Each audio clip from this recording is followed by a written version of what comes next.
Howdy. So happy to be here. I wanted to be a Boy Scout, but they wouldn't let me join. I think that's fucked up. I can build a fire. I know how to pitch a tent. I have a very good sense of direction. I can rescue kittens from trees.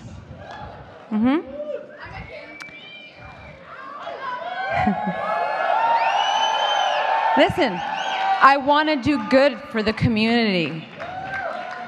And most importantly, I know how to scout for boys. So I think that I should be allowed to be a Boy Scout. And I think they should change their stupid rules. Don't you? Yeah? You guys don't sound excited enough. Don't you think they should change their rules? Okay, good. All right, so you may sit down. Please relax. I have a few axes to grind. I'm not going to talk till you're all sitting. I want you nice and cozy in your seats. I brought a book in case you take too long and I need to read.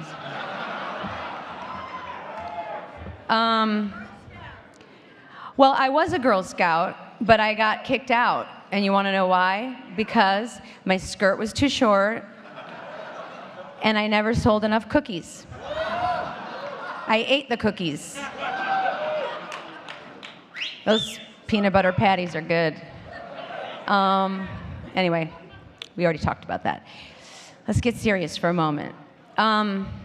You just watched a clip from my recent tour that I went on this. Maybe you saw it live. Maybe a few of you here saw it live.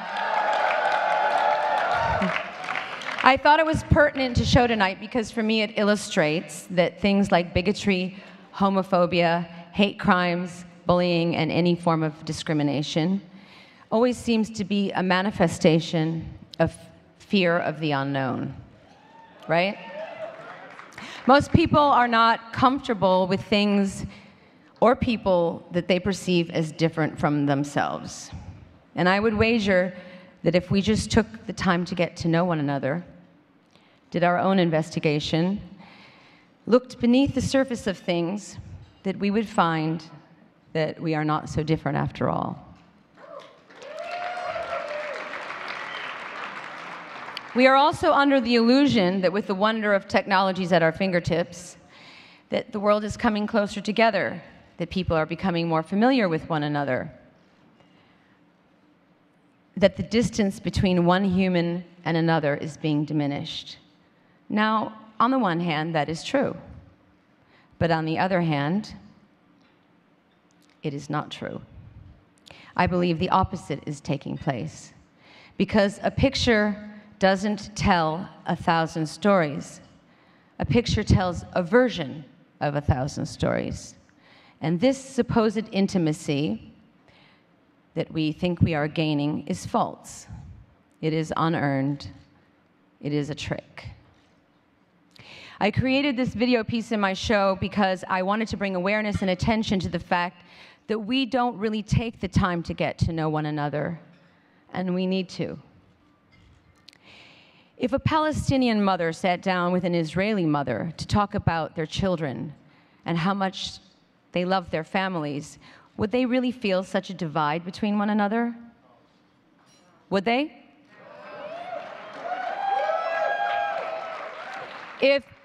If President Putin sat in a room with Pussy Riot,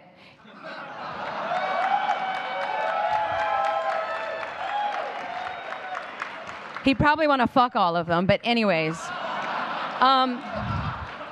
If he did, and he had an open dialogue with them about their point of view as young, creative women growing up in modern-day Russia, would he really have allowed them to be dragged away to prison for 3 years? I mean, think about it. This is insane.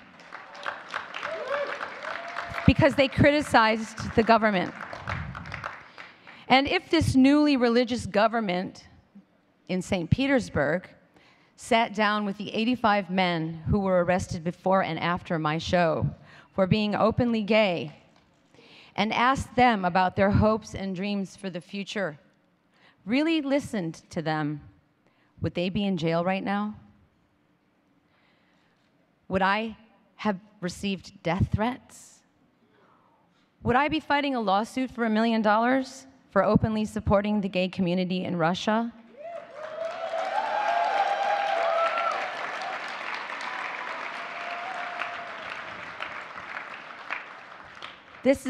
I'm not tooting my own horn here. This is, you have to try and comprehend this because it's so absurd. All in the name of God. What did Jesus teach? It's in all the holy books. Love thy neighbor as thyself.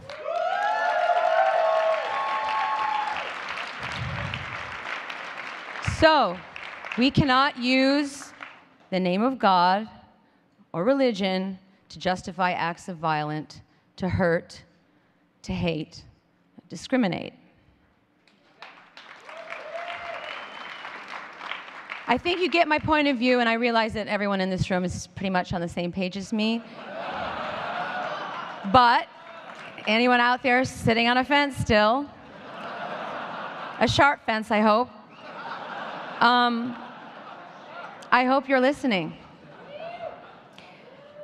When I think about young kids today in America who are being bullied and tortured, who are taking their own lives because they feel alone and judged, outcasts and misunderstood, I want to sit down and cry a river of tears. 7 of those kids were featured in this video that I showed you. I have teenagers of my own now, and the idea of them or any young person experiencing that kind of pain is unfathomable to me. It's an atrocity to me. I don't accept it.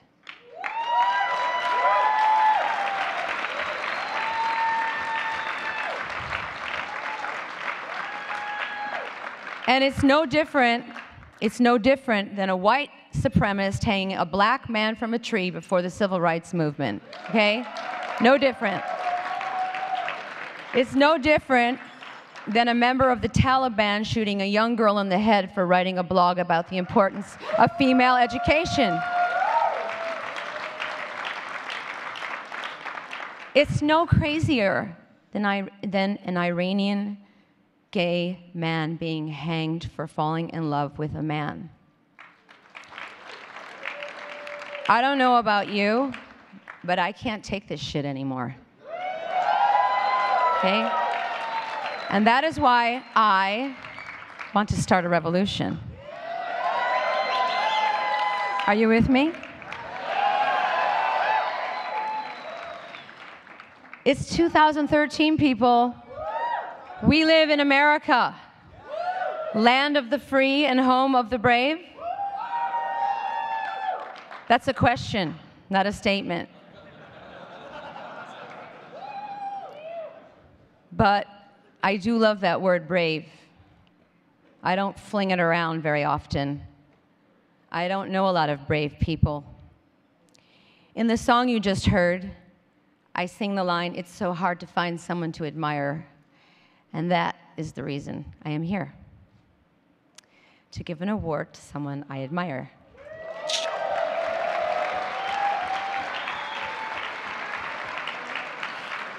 To acknowledge someone who is brave, someone who has made a difference in the world by promoting equality and giving a voice to the LGBT community. I am here to honor you, Anderson Cooper.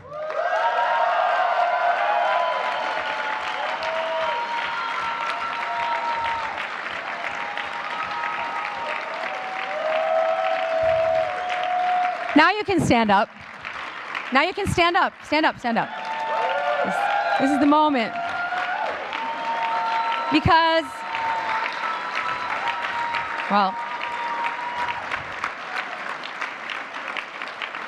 because Anderson, wait. move over a little bit because I need to look at his beautiful blue eyes. Say hi. You are not afraid to stick your neck out. Take it on the chin. You stand up for the rights of others, and you say, this is who I am, like it or not, love me or leave me, but I'm never gonna stop.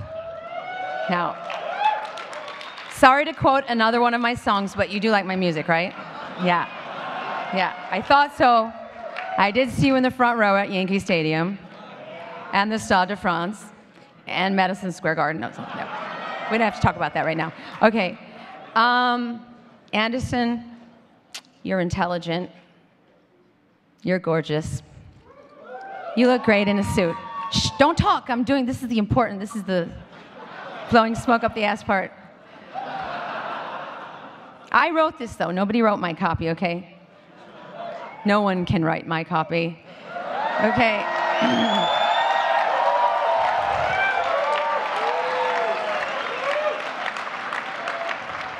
You are an excellent journalist. You have the most beautiful blue eyes I've ever seen. And half of America is in love with you. Maybe more than half. But the reason that I love you is because you are a freedom fighter. You are a badass motherfucker.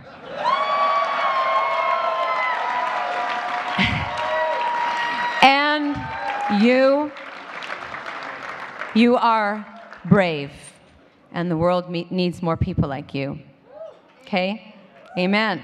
So, I think you and me need to start a revolution together, but we're going to hammer out the details of that later.